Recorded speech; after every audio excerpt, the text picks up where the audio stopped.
Bonjour. Bonjour et bienvenue Beyond OWASP Top 10. No, sorry, I'm not gonna do this one in French. I apologize. I'm from Canada, so I do speak a little bit of French, but I won't embarrass myself by trying. So we'll do this one in English. However, this one's going to be a little bit quicker because I know that a lot of you are still trailing back from lunch because of the stringent Disney security. Security just always a pain, isn't it? It's kind of ironic. So welcome to this talk. It's called Beyond OWASP Top 10. And let's get into it as people stream in at the last minute. All right. So first up, this is me. My name is HNATIW. I'm a senior security researcher at Security Compass.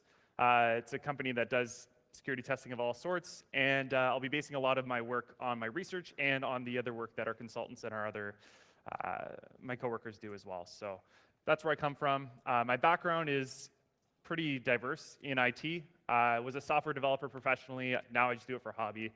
I was a college professor in application security, security consultant, system administrator, web developer, all that stuff. Basically, I've seen a lot. One thing to note, my Twitter account is @inspector. It's pretty easy to remember. It's inspector with a 3 and an RE. Follow that because I'm going to be posting my slides and everything later on and a little bit more detailed write-up about this. So if you want some more information further on, be sure to check that out. I'll be giving my email address at the end, so if you want me to send you slides after, you can use that as well. So let's dive in. What is this talk about? This talk is about OWASP. But more specifically, as this laser pointer falls apart, more specifically, it's about their OWASP Top 10 project. So the OWASP Top 10 project is a project by OWASP, which is the Open Web Application Security Project, where they list out, or they try to list out, the top 10 security vulnerabilities in web applications. So it's kind of the de facto standard when it comes to web application security, and it's often what we give developers when they ask us, what do I do for security? What's the security thing when I'm developing web applications? Not only that, when we're doing penetration testing, when you're actually doing security assessments of web applications, typically it's used as a categorization scheme as well. So you say this particular vulnerability falls under the cross-site scripting, or it falls under security misconfiguration, which are different categories of the OWASP Top 10. However, unfortunately, actually I'm going to cover the next slide, which will talk about coverage as well. This is from the SANS 2015 State of Application Security report. Basically shows the top application security standards or models that organizations follow. And as you can see, the OWASP Top 10 is by far the most common one that organizations follow. This is great as a first step. However, the problem with this is that the OWASP Top 10 does not cover everything. It does not even come close to covering everything when it comes to web application security. So this talk is about those other vulnerabilities that aren't covered by the OWASP Top 10. So when you're looking at security vulnerabilities in web applications, you need to be aware that there is way more than that, and it's something that you have to continue to learn. So let's dive into the OWASP Top 10 first.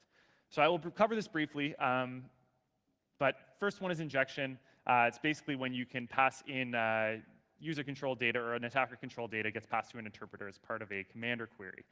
So an example of this would be SQL injection. Second one, broken authentication session management. This is basically where any issue where there's like a session ID that can be guessed, or there's some way that it could be, you can grab the session ID through a cookie or whatnot. That's broken authentication and session management. There's more to it than that, but anything to do with authentication session management kind of falls under there. Cross-site scripting. Most people know about this, but it's where an attacker can inject their own code into a browser's session in the context of their client. So it's usually JavaScript. And in secure direct object reference, if you ever see a website where you can directly go to a file or go to a page based on a unique ID, if you can browse to it and there's no access controls provided on that, that's called an IDOR. Next is security misconfiguration. This one's kind of a bit of a catch-all, but if you're using a product that is not configured correctly, so for example, in the Java Springs framework, they have an option to enable CSRF protection. If you disable that explicitly, that would fall under this. So those are the first 5. Next one, sensitive data exposure. Basically, you're not encrypting stuff at rest or in transit. Next one, you're missing some kind of access control around functions. So before I talked about authentication and session management, but this one is if you're looking at a specific function in an application, so if you're calling, I don't know, /admin/delete user, that is a function. If you don't have the proper control around that individual function, then it would fall under this. Cross-site request forgery basically allows an attacker to, or an attacker can force a user to make a request from their browser, and if they're authenticated already, it will pass their session token in a cookie with their browser request. That's a cross-site request forgery. This one, using components with known vulnerabilities, basically just patch. So if you're using something that is not up to date and has security vulnerabilities that are known, falls under this. And last but not least, unvalidated redirects and forwards. And this basically is, an example of this would be an open redirect. So if you have the option to pass a URL that you can actually explicitly state what URL you're sending them to, an attacker can basically send someone wherever they want them to go. So that could be a malicious website, drive-by download, whatever. So those are the OWASP top 10. So that's just a basic overview of what's covered in there, which is a decent coverage, and it's a great place to start. So it's a great place if you don't know anything about security and you're a web developer and you need to know what are the basic concepts that I need to understand before building a web application. However, as I mentioned before, there really is a lot more than this because this is trying to cover the most common ones and not necessarily everything, and not necessarily the most damaging ones either if they occur and they're more rare. So let's get into the first one that falls outside of the OWASP top 10, and that is HTTP parameter pollution. Try saying that 10 times fast. It has the CWE as well, but basically what it means, this is more of a being aware of your underlying web technology issue than anything. And if you were to see a request, so the way this works is if you send a request and it has a parameter in it somewhere, so it can be in the URL request, so it can be in the actual URL, as let's say you do example.com / you see the question mark a equals 123, that's a parameter value. So the parameter name is A and the value is 123. You can also see it in cookies. You can also see it in a post body. So when you're making a request, you can pass these parameters, basically are variables that you can pass to a web application to do something different based on what that variable is. However, what you can do is if you send multiple parameters of the same name but different values, so if I say A equals 123 and A equals 456, what happens is different web technologies handle this differently. And if you're not anticipating how a web technology handles this, then it'll result in something happening in the application that you don't expect. And this can actually result in a security vulnerability given the right circumstances. And I'll show you some examples of exactly what that looks like. So remember how I mentioned there were different web technologies that handled it differently? Here's a really good starter grid that shows you all the different ways that these common technologies handle it. So if you take a look at ASP.NET, it actually concatenates them, all the values, with commas. And then it also, if you look at PHP, for example, it takes the last occurrence. So it'll ignore anything except for the last one that it sees. And I believe Python, it makes it into an array. So there's all different ways that it's handled when you pass multiple values and multiple variables into an application with the same name. And if you're not anticipating this, then things can get ugly. So let's start with some exploits. The way this is commonly used is, one example is to actually leverage this confusion to bypass some kind of access control restriction, to bypass firewalls, web application firewalls, and specifically when you're using it for other attacks. Like if you're doing a SQL injection, if you were to pass this string, or pass this request to an application that's using ASP.NET, for example, this will actually result in this. Because remember, ASP.NET concatenates all values with commas, and if it's using Microsoft SQL in the background, which is very likely because ASP.NET and Microsoft SQL are both Microsoft products and they're often used together, it will result in this query, and in Microsoft SQL, a comment actually adds a space as well. So this is a valid SQL command that does a select for name and password from the user's table. So this is a SQL injection hidden through HTTP parameter pollution.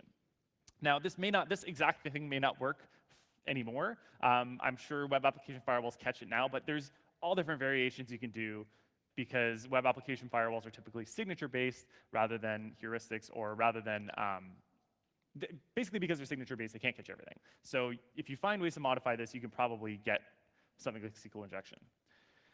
You can also do something like bypassing web application firewalls like I mentioned before, but to get cross-site scripting. So if you take a look at this string, same concept as before, but this time we're passing in a script tag with an alert, which could obviously be more damaging if you do like steal a session token or something. But this is just a basic example to show how you can hide what the payload is through HTTP parameter pollution. So let's see what the next slide does. So that first one would basically give you a script tag. The second one is another way of bypassing input validation. Remember how I said there was 3 different places that you can actually pass parameters in the request? This shows, well, not only that you can pass it in 3 different spots, they are actually handled in a certain order. So if you know that order, you can pass variables in those different spots to get them to join together at the end. So here's an example. This request would result in, if you're using, again, ASP.NET, where it concatenates and adds commas, this would result in A equals 1, 2, 3, 4, 5, 6. So you can see that the first place it takes the value from, or the variables from, is the actual URL. So the URL variables takes first, second takes it from the post body. Let's see if I can get this thing. Here we go. Second one is the post body, third one is the cookies. So if you can use them in that order and you actually understand the order that it's taken in, that's another way of bypassing input validation because you can join them together not just in one spot, but across different areas. So again, this is a tool that is not only a vulnerability in itself, but it's leveraged to bypass any kind of access control and get another vulnerability in, or exploit in, rather. Again, here's another way of hiding cross-site request forgery. Basically makes it look like a post action, but it's actually a delete action. I won't go into that any further. So here's an actual example of this being used in the wild. If you take, everyone here should be, or some people should be familiar with OAuth. OAuth is basically a way of authorizing an application to perform actions on your behalf. So with Twitter, if you use OAuth to authorize an application, that application can usually read from your timeline, write to your timeline, basically do everything on your behalf. You're basically giving them permission to use your account. So it's very dangerous when you have vulnerabilities in that kind of framework. However, in this case, the vulnerability wasn't in the framework, it was in the way that Twitter was handling the authorizations. So let me break this down here. This is an OAuth request to authorize Periscope.tv to access your Twitter timeline.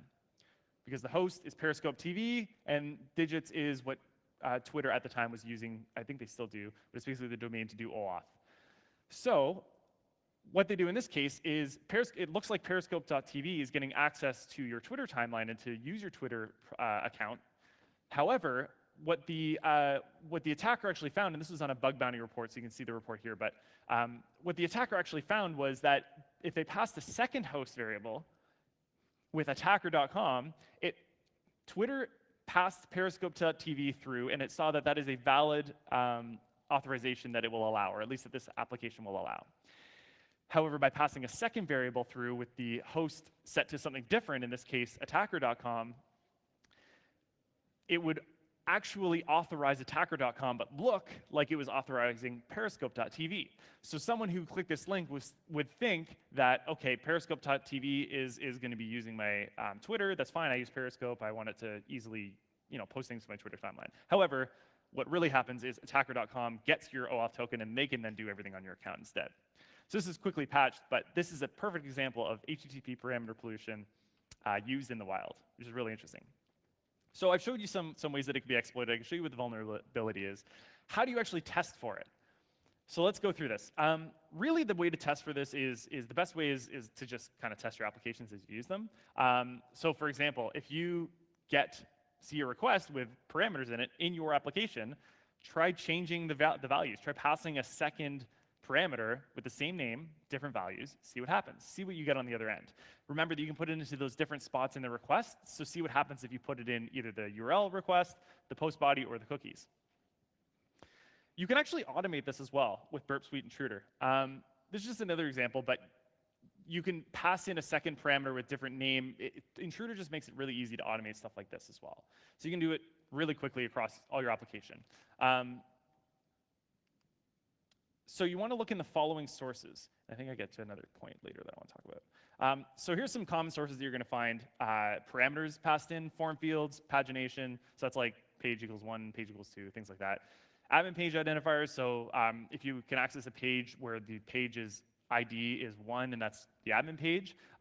If you can only access it as admin, try accessing a regular page with, like, I don't know, ID of 1, 2, 3, 4, and then add another parameter value with page equals 1 and see if you can get to that second one or switch it around. So yeah, this is exactly what I'm talking about. And there's a way that you can actually intercept all post requests and parameters, but not just post requests. Now, Burp Suite makes it really easy because there's a setting to just intercept all requests that have parameters. So that could be get request, post request, doesn't matter. I mean, probably put requests, maybe, and other ones, but the most common ones are gonna be get and post requests. So Burp Suite makes this super easy to actually do. So try one time when you're browsing through your application. Set this on, set up a Burp instance, set up the proxy, and then just enable this option. And make sure to set it, the last option too, that it's in your scope, so you're only testing your own application. But try seeing what parameters you're seeing coming through, and try changing things as they go. So how do you actually defend against this? So let's take a look quickly through here. Really, the key thing is dynamic testing. So actually test your application to see how it handles this, because like I said, different application technologies handle parameters differently. So the only way to really know, as these technologies change and evolve and new ones get added, because I don't even think Node was on that list, try to understand, like test it in your environment to see how it handles it. Take a look through your source code, find where parameters are accepted. Pretty easy.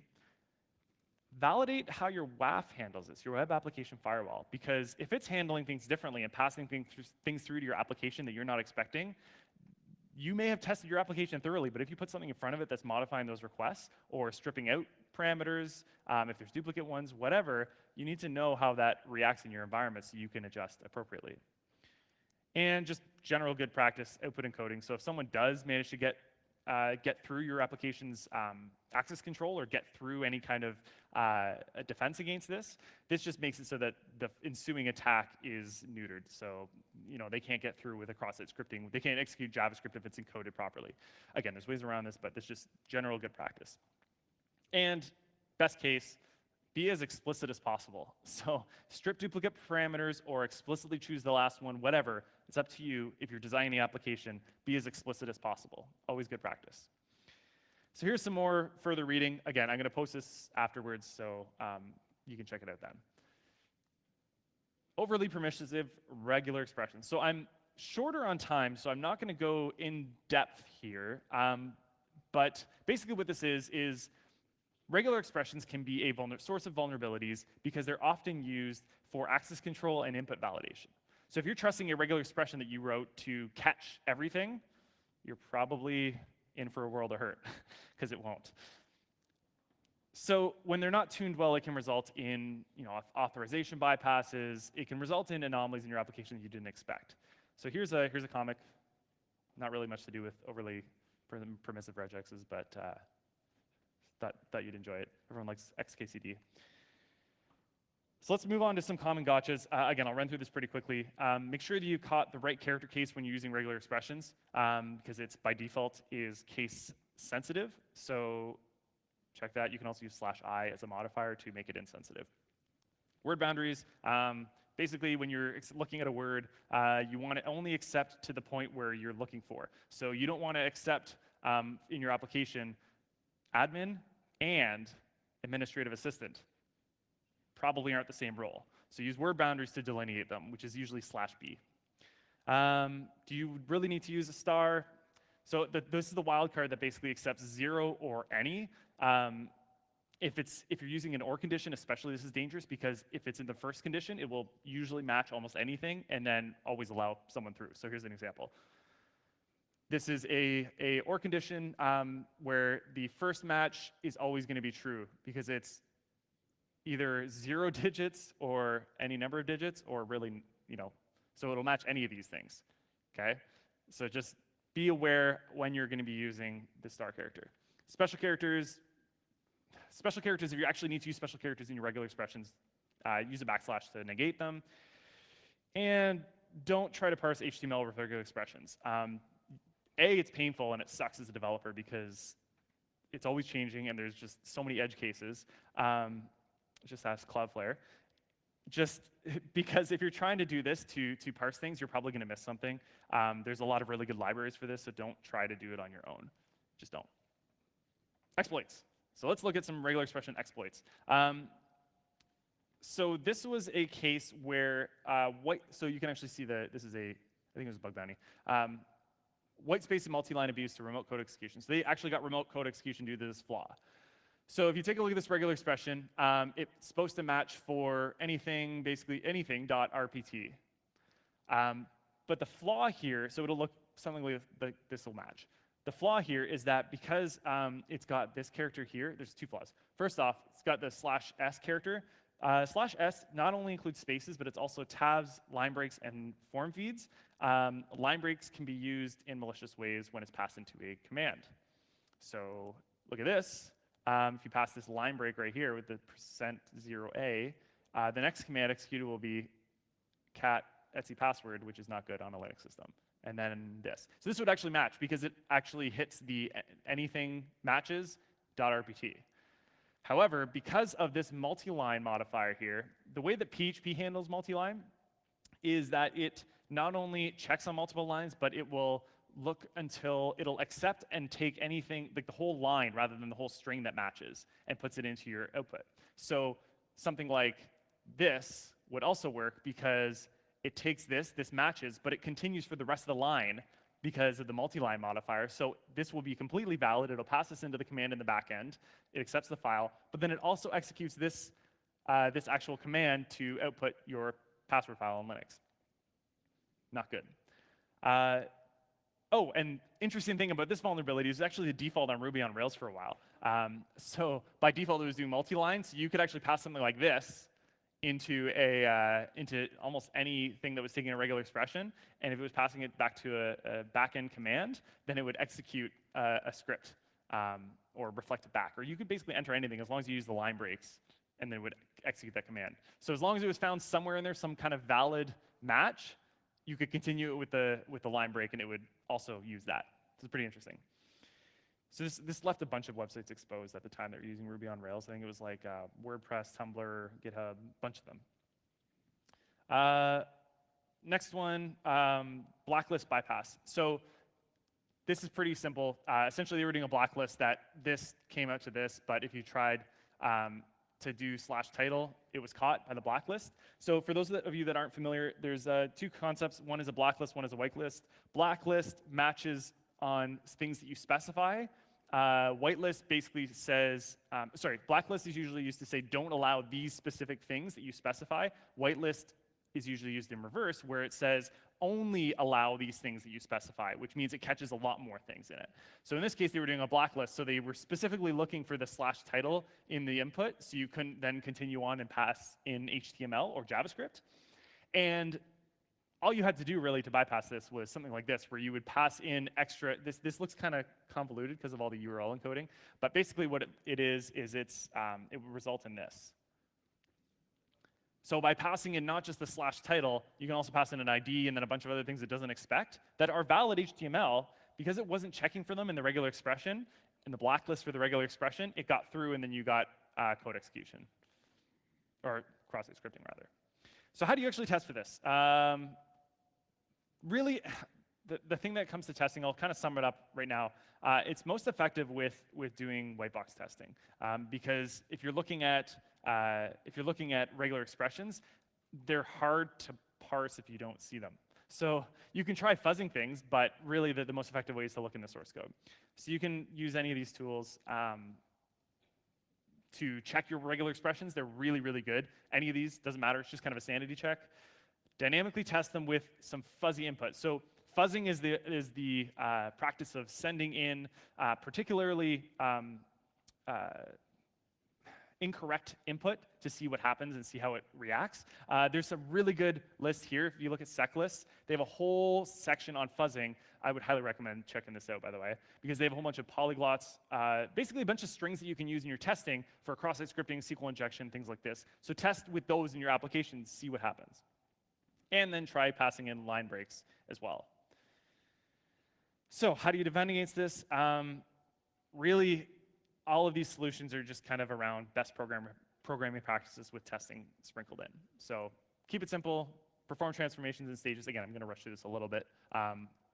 Test a lot, and always try to have like a set of fresh eyes on it because it gets really tiring looking at regular expressions for a long period of time. I know I worked on an application that was solely regular expressions before, taking data, passing data, interpreting data. It was a pain. So get another set of eyes to look at it, and it really helps because sometimes you just get lost in the forest. And use proven regular expressions. So here's one that'll help you out. This is this finds an IPv4 address. So it's just really best practices around using regular expressions is be modular, test it as much as you can, and have someone else look at it. And again, use best practices whenever possible, which is something like these. Oh, and really good practice everywhere, whitelist, not blacklist. Here's some sources and further reading if you want to learn more about regular expressions. There's actually a lot to it, and I'm sure if you're doing bug bounty hunting, if you are a security researcher, if you're a developer, there's a lot to be found in regular expressions because a lot of people don't understand them and a lot of people don't want to understand them. So if you get good at this, I'm sure there's a lot of things that you can find. So here's some good, useful sources. Last but not least, server-side request forgery. So SSRF, because I'm not going to say the 4 words the whole time, SSRF is basically when an attacker can force a server to perform a request on their behalf. So instead of, if I were to send a request normally to a location and it's blocked, I can pass it through another server. It basically makes a server act on your behalf, which is kind of cool if it has this vulnerability. Cool for the attacker, bad for the defender, but that's always the case, isn't it? So how is SRF actually used? Often it's used to bypass firewalls. So when you can force an application to make essentially the application becomes your proxy. When you can force an application to make a request on your behalf, if there's a firewall blocking your IP, or any IP except for that server, because it's a trusted server, then you can then bypass those firewalls. It's pretty easy. But not only that, it gets more dangerous when that server has the internal network interface exposed. So most web servers, or really any server that are exposed to the internet, a lot of them have some kind of way back into the internal network. You probably don't need that, but if they have some kind of way inside the internal network, then you can then reach a network and computers that aren't accessible from anywhere on the internet because of this vulnerability. So it opens up a lot of vulnerability, a lot of further exposure to your internal environment. And it's really cool because this allows, when you find an SSRF vulnerability, because of the nature of it, it turns an application attack into a network attack. So it allows you to essentially turn that host into a port scanning bot or a bot on your behalf. And because of that, it's useful for enumeration reconnaissance. So you can then perform a whole bunch of scans out on the internet, on the internal network, without your IP being exposed. And I think that's the next point. Yes. So because the destination actually sees only the server's address, not your own, attackers love this because then this is another way of them hiding their own source address. So it's really handy to attackers. And this is how it's often introduced. So SOP stands for Same Origin Policy. It's a browser defense that is present in really all major browsers that prevents Site A, for example, from reaching out, making a request to Site B, and getting content back. Unless you have something set up, which I will talk about later, to actually do this properly. Developers find this bothersome because sometimes they want to go out to Site B and get content and return it back. So one way that they will get around this is by essentially turning their server into a HTTP client for them to make the request behind the scenes, and then return it back to the user in the front end. And I'll show you how this can get dangerous later. Actually, I'll tell you right now. It actually can be leveraged to get cross-site scripting by the return content. So what that means is if an attacker can force a server to make a request to their own server and then return that content back, if that content is their own HTML that they've designed and scripted, including JavaScript, then they just got control of your browser because of that return content. So it's a way of chaining, it's a way of using this to get another vulnerability or another exploit as well, which is kind of cool. So let's look at some exploits. So this one's really interesting, and for all of you that are running on AWS, pay particular attention because you will probably learn something that you may not have known. Or you may know it and it was just novel to me. So attack steps. What happened was the attacker found this URL. Funny enough, if you ever see URL equals in the browser or in the URL, try passing in other URLs and see what comes back, because that can be an open redirect as well. But anyways, they found this, and they found that it only loads images. So you can see it's a media preview function, so that kind of makes sense. But it will only return back images based on whatever URL you pass into that parameter. However, if you just pass in, it's just looking for .png or another extension like that, which kind of relates back to the last vulnerability we talked about, where it was doing a regular expression for a specific instance and not checking other things like content type. So in this case, it was just looking for .png or something like that, and by passing in this parameter, .png, it does nothing. You can just return back, this was the attacker's website, zayat.org, and I left it in there just to kind of, it was their attack, so I left it. Anyways, so they can return back their entire website just from this, not even in an iframe, it returns back the whole website, which gives you a lot of power, because then you can do something like this and return back your own cross-site scripting payload that you want. So this is what they did. But not only that, they didn't stop here. And hey, look, an overly permissive regular expression. They didn't stop here.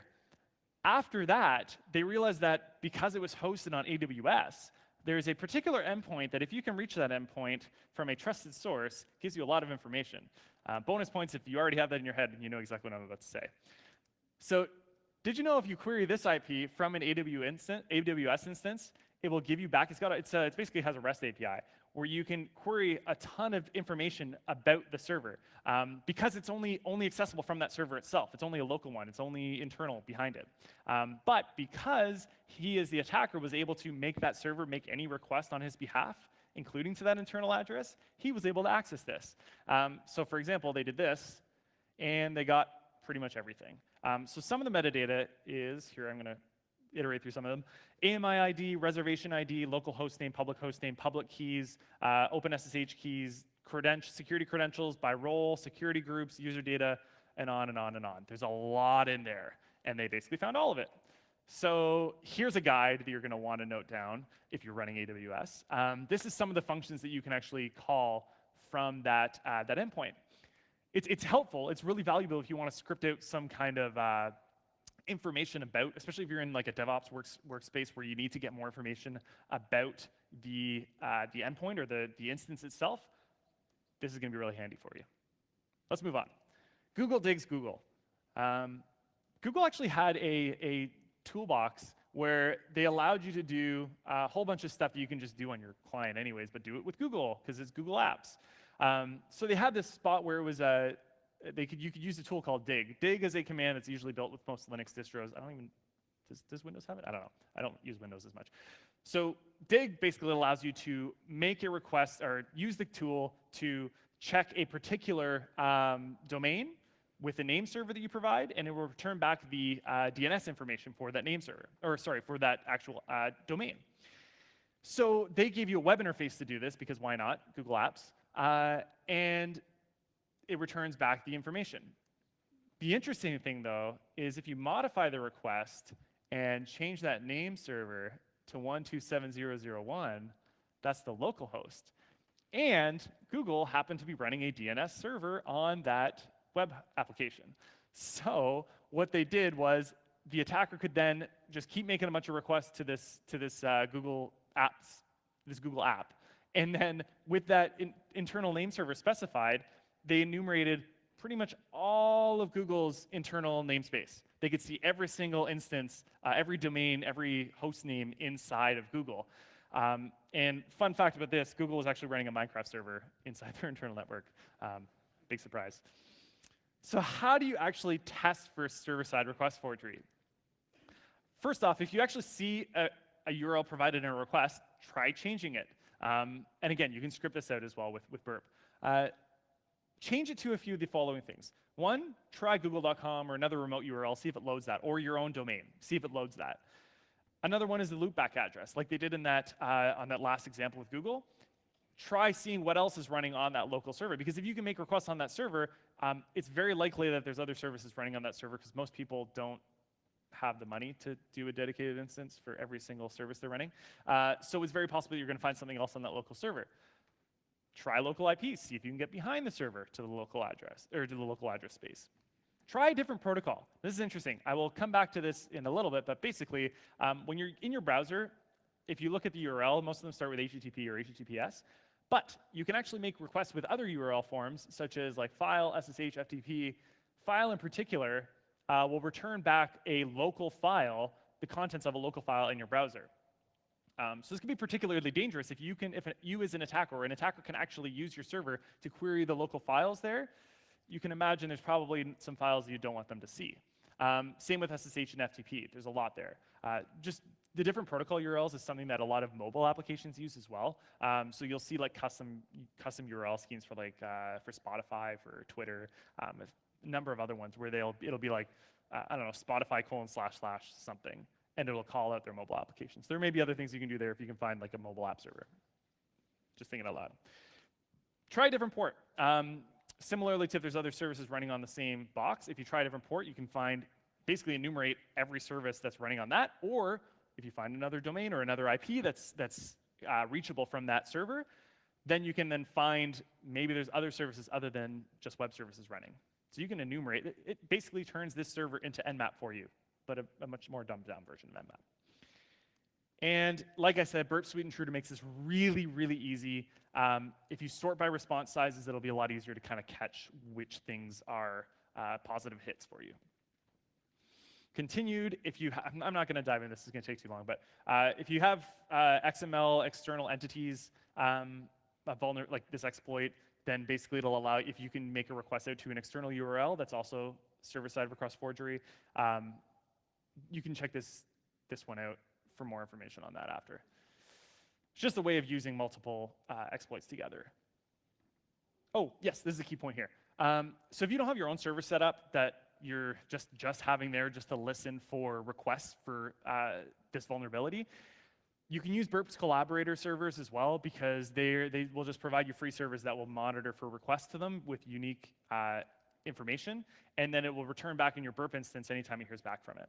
Even if it's like way down the line, let's say if like if you get a vulnerability where it's making a request out and it comes back in the logs or something, you can still get an alert then. So Burp's collaborator servers are really useful. I don't work for Burp Suite, I promise. They just make really good tools. So how do you actually defend against server-side request forgery? So I mentioned same origin policy. Remember that it exists for a reason. Don't try to use JSONP or a server-side workaround. So the server-side workaround is basically what I just described about making a request with your server, returning the content back to the client from there. However, you can use something called JSONP, which is, I think, JSON with padding? I can't remember. Anyways, JSONP, what it does is basically it exploits a situation in your browser where your browser can make a request to another domain for a JavaScript file. Maybe not for other resources, but for JavaScript files, they're allowed. And so what this other server will do is if you call a JavaScript file at with a particular, like you pass in like a specific location, it will return back a specific function for you. So it's a way of calling a function, a dynamic function on another server, and returning it back to you in a more roundabout way. Don't do it.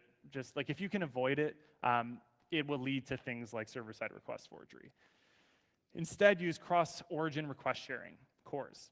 This was made just for this reason. So if you are able to control server domain a.com and b.com, then you can set up a CORS rule which will allow, from b.com, you will allow a.com to make a request for JavaScript, CSS, whatever. So you can actually use CORS to legitimately request resources from another domain and bring it back in the client. So use that. And whitelist allowed domains and protocols. Whitelist over blacklist is important. I'm going to show you why in the next set of slides. In particular in PHP, this is important. But when you're looking at domains and protocols, remember how I said you can use more than just HTTP? When you're thinking about what you're whitelisting, also think about what kind of protocols you're whitelisting. If you only need to make a request to HTTP, which is likely, or HTTPS, try whitelisting that as well, specifically.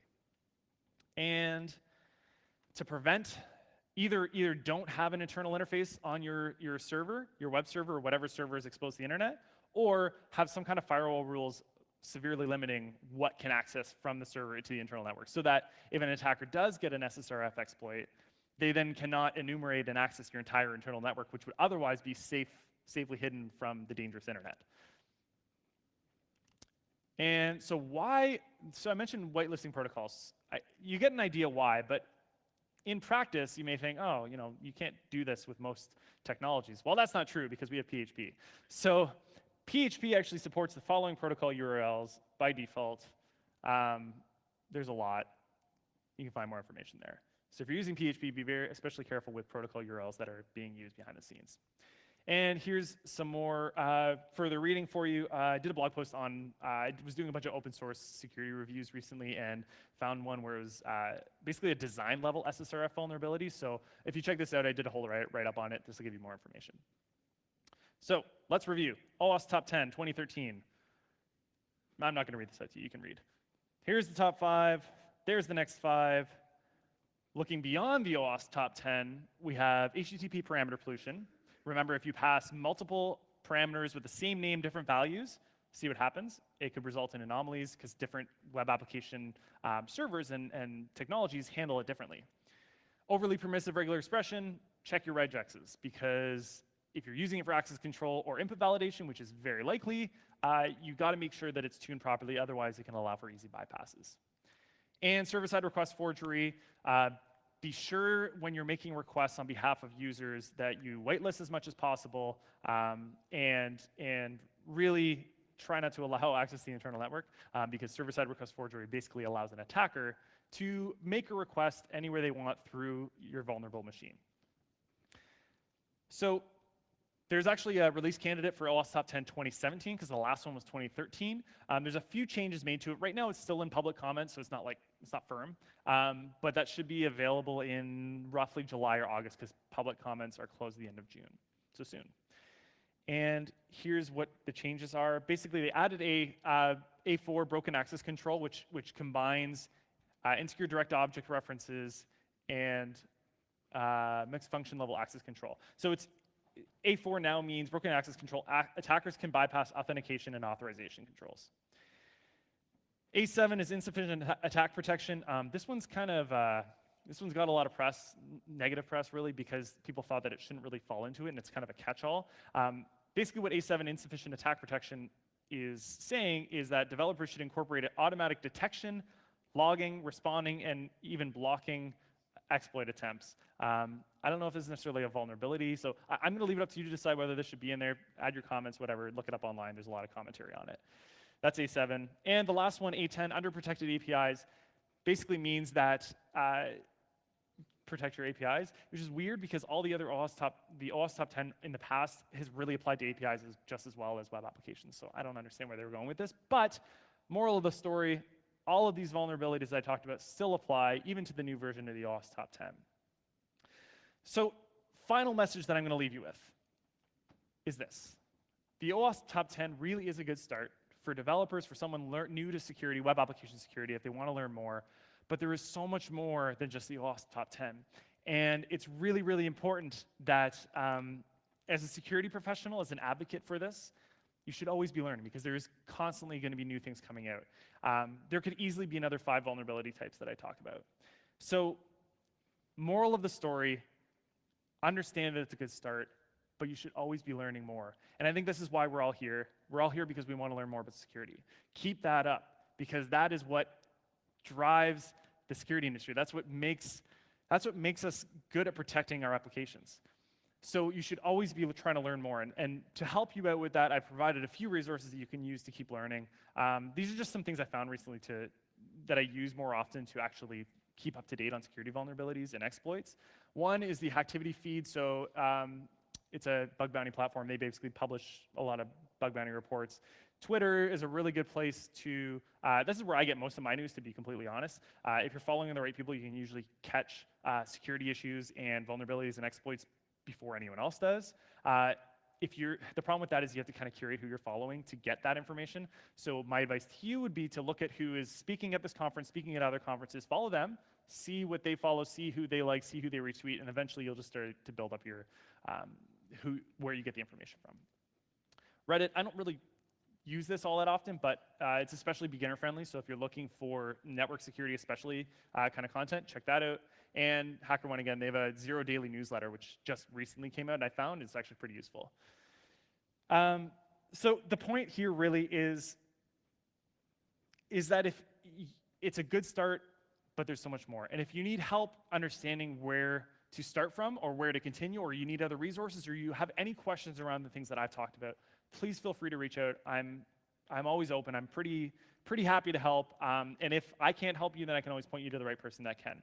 So I think we're all in this together. We're all trying to learn more, and we want to advance the security industry by learning more and understanding that there is so much out there that we still need to know. So with that, I want to say thank you very much, and I appreciate you coming out. Good.